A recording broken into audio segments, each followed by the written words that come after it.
আসসালামু আলাইকুম ওয়া রাহমাতুল্লাহ। এই 10টি ছোট আমল যদি আপনি দুনিয়াতে করতে পারেন তাহলে আশা করি আল্লাহ রাব্বুল আলামিনের অশেষ রহমতে হাশরের মাঠে এই 10টি ছোট আমল আপনার মিজানের পাল্লাকে অনেক ভারী করে দিবে ইনশাআল্লাহ।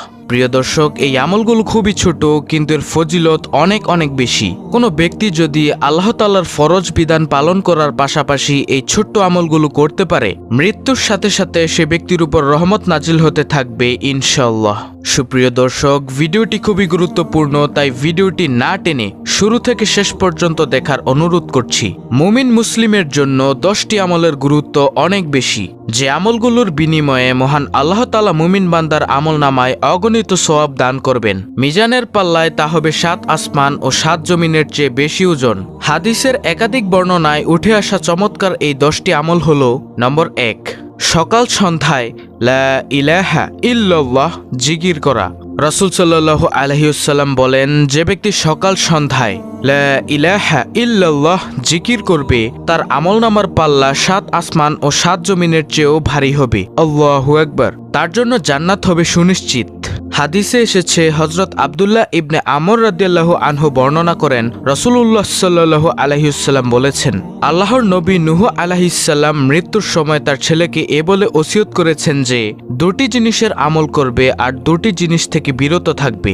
আমলের আদেশ ছিল লা ইলাহা ইল্লাল্লাহ এর জিকির করা। মনে রেখো, যদি 7 আসমান ও 7 জমিন এক পাল্লায় রাখা হয় আর অপর পাল্লায় লা ইলাহা ইল্লাল্লাহ রাখা হয়, তবে লা ইলাহা ইল্লাল্লাহ এর পাল্লা ভারী হবে। যদি 7 আসমান ও 7 জমিন একটি অবিচ্ছেদ্য গোলাকার বৃত্ত হতো, তাহলে লা ইলাহা ইল্লাল্লাহ ও সুবহানাল্লাহি ওয়া বিহামদিহি সব কিছুকে চূর্ণ বিচূর্ণ করে ফেলত। ইহা প্রতিটি জিনিসের দোয়া এবং এর মাধ্যমেই সৃষ্টি রাজি রুজি পেয়ে থাকে। আল্লাহু আকবার। আর তোমাকে নিষেধ করেছি শিরক ও অহংকার থেকে। মুসনাদে আহমদ, বুখারী শরীফ, আদাবুল মুফরাদ। হযরত আনাস রাদিয়াল্লাহু আনহু থেকে বর্ণিত, রাসূলুল্লাহ সাল্লাল্লাহু আলাইহি ওয়াসাল্লাম বলেছেন, কিয়ামতের দিন আল্লাহ তাআলা বলবেন, হে মুহাম্মদ সাল্লাল্লাহু আলাইহি ওয়াসাল্লাম, সৃষ্টির মধ্য থেকে আপনার উম্মতের এমন ব্যক্তিকে জান্নাতে প্রবেশ করান যে ব্যক্তি একদিন হলেও ইখলাসের সঙ্গে এ সাক্ষ্য দিয়েছে যে লা ইলাহা ইল্লাল্লাহ, অর্থাৎ আল্লাহ ছাড়া কোনো ইলাহ নেই, এবং সে এর উপর মৃত্যুবরণ করেছে। মুসনাদে আহমদ। 2 নম্বর আমল হচ্ছে সব সময় আলহামদুলিল্লাহ বলা। সুখের খবর কিংবা দুঃখের খবর, আনন্দের খবর কিংবা বিপদের খবর, যে কোনো সংবাদেই সব সময় আলহামদুলিল্লাহ তথা সব প্রশংসা মহান আল্লাহর জন্য বলা। আর তাতে বান্দার আমল নামার পাল্লা 7 আসমান ও 7 জমিন থেকেও ভারী হবে, আর তা হবে জান্নাত লাভের মাধ্যম। হাদিসে এসেছে, হযরত জাবির ইবনে আব্দুল্লাহ বর্ণনা করেন, রাসূলুল্লাহ সাল্লাল্লাহু আলাইহি ওয়াসাল্লাম বলেছেন, সর্বোত্তম জিকির হচ্ছে লা ইলাহা ইল্লাল্লাহ এবং সর্বোত্তম দোয়া হলো আলহামদুলিল্লাহ। তিরমিজি, ইবনে মাজাহ, নাসাই, ইবনে হিব্বান। রাসূলুল্লাহ সাল্লাল্লাহু আলাইহি ওয়াসাল্লামের কাছে এক বেদুইন এসে বললেন, হে আল্লাহর রাসূল, আমাকে কোনো একটি ভালো কাজ শিখিয়ে দিন। রাসূলুল্লাহ সাল্লাল্লাহু আলাইহি ওয়াসাল্লাম তখন তার হাত ধরে এই শব্দগুলো শিখিয়ে দিলেন। শব্দগুলো হলো এই 4টি জিকির: সুবহানাল্লাহ, আলহামদুলিল্লাহ, লা ইলাহা ইল্লাল্লাহ, আল্লাহু আকবার। লোকটির হাত ধরে প্রিয় নবী সাল্লাল্লাহু আলাইহি ওয়াসাল্লাম বললেন, এই শব্দগুলো বেশি বেশি পড়বে।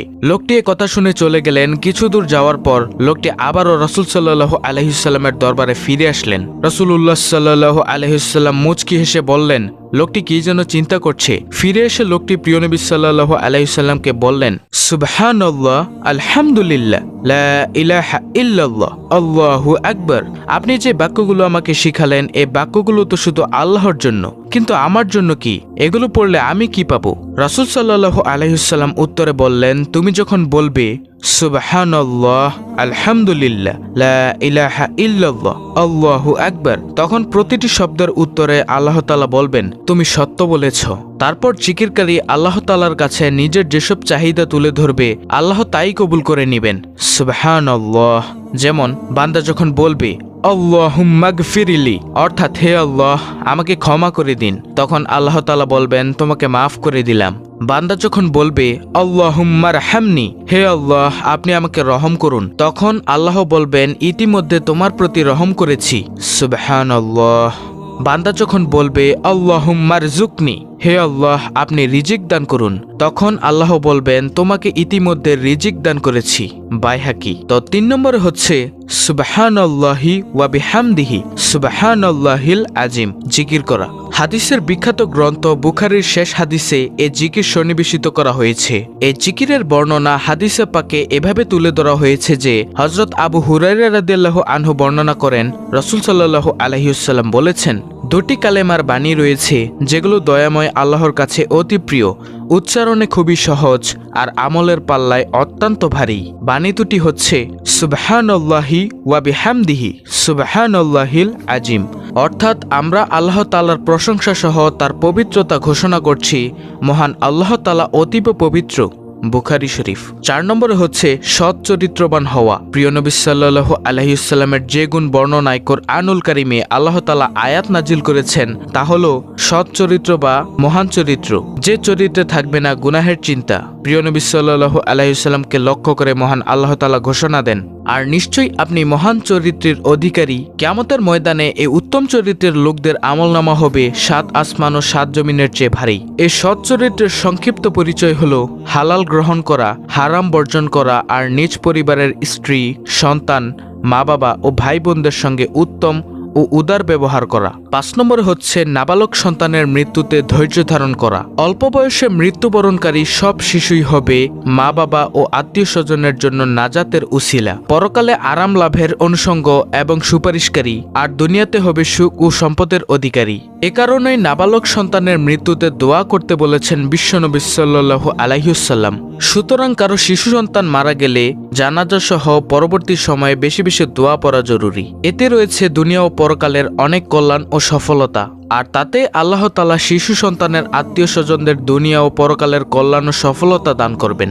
6 নম্বরে হচ্ছে অন্যের জন্য দোয়া করা। নিজের জন্য দোয়া করার পর যারা মুমিন মুসলমান নারী পুরুষের জন্য এভাবে দোয়া করে, আল্লাহুম্মা গফির লিল মুমিনিনা ওয়াল মুমিনাত। পবিত্র কুরআনে আল্লাহ তাআলা প্রিয় নবী সাল্লাল্লাহু আলাইহি ওয়াসাল্লামকে মুমিন মুসলমানদের জন্য দোয়া করতে এভাবে নির্দেশ দিয়েছেন, আস্তাগফিরুল্লি যামবিকা ওয়ালিল মুমিনিনা ওয়াল মুমিনাত। অর্থাৎ, হে রাসূল, আপনি ক্ষমা প্রার্থনা করুন আপনার নিজের জন্য এবং মুমিন পুরুষ ও নারীদের জন্য। সূরা মুহাম্মদ আয়াত 19। 7 নম্বরে হচ্ছে কেউ মারা গেলে জানাজায় অংশগ্রহণ করা।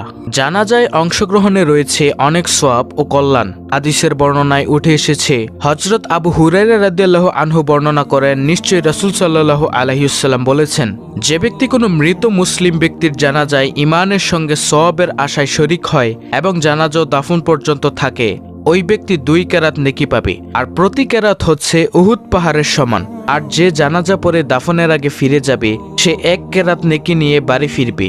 বুখারী ও মুসলিম শরীফ। 8 নম্বরে হচ্ছে দান সদকা করা। তা একটা খেজুর কিংবা একটা খেজুর গাছ হলেও। হাদিসে এসেছে, রাসূল সাল্লাল্লাহু আলাইহি ওয়াসাল্লাম বলেছেন, খেজুরের একটি অংশ দান করে হলেও তোমরা জাহান্নামের আগুন থেকে বেঁচে থাকার চেষ্টা করো। বুখারী ও মুসলিম। 9 নম্বরে হচ্ছে রাগ না করা। দুনিয়ার স্বার্থের ঊর্ধ্বে উঠে নিজেদের রাগ থেকে বিরত থাকা। এ রাগ হবে মহান আল্লাহ তাআলার জন্য, দুনিয়ার কোনো স্বার্থে নয়। তবেই এই রাগ পরকালের আমলনামায় কয়েক গুণ ভারী হবে।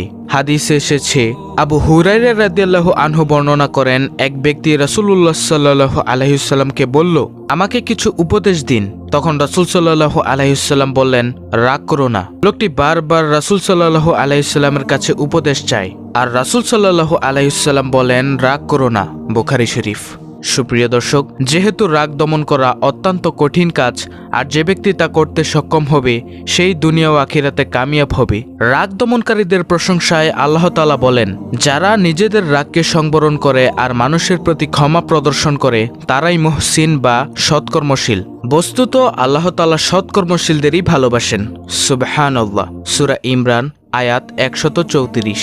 সর্বশেষ 10 নম্বরে হচ্ছে দিনের পথে দাওয়াত। আল্লাহর পথে অন্যকে ডাকা বা আহ্বান করা।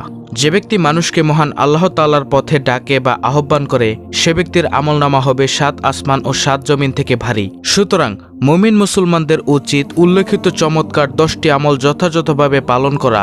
এর বিনিময়ে মহান আল্লাহ তাআলার কাছে দুনিয়ার সফলতা পরকালের চূড়ান্ত মুক্তির চেষ্টা করা। আল্লাহ রাব্বুল আলামিন মুসলিম উম্মাহকে উল্লেখিত আমলগুলো যথাযথভাবে পালন করার মাধ্যমে দুনিয়া ও পরকালের কল্যাণ ও সফলতা লাভ করার তৌফিক দান করুন। আমিন।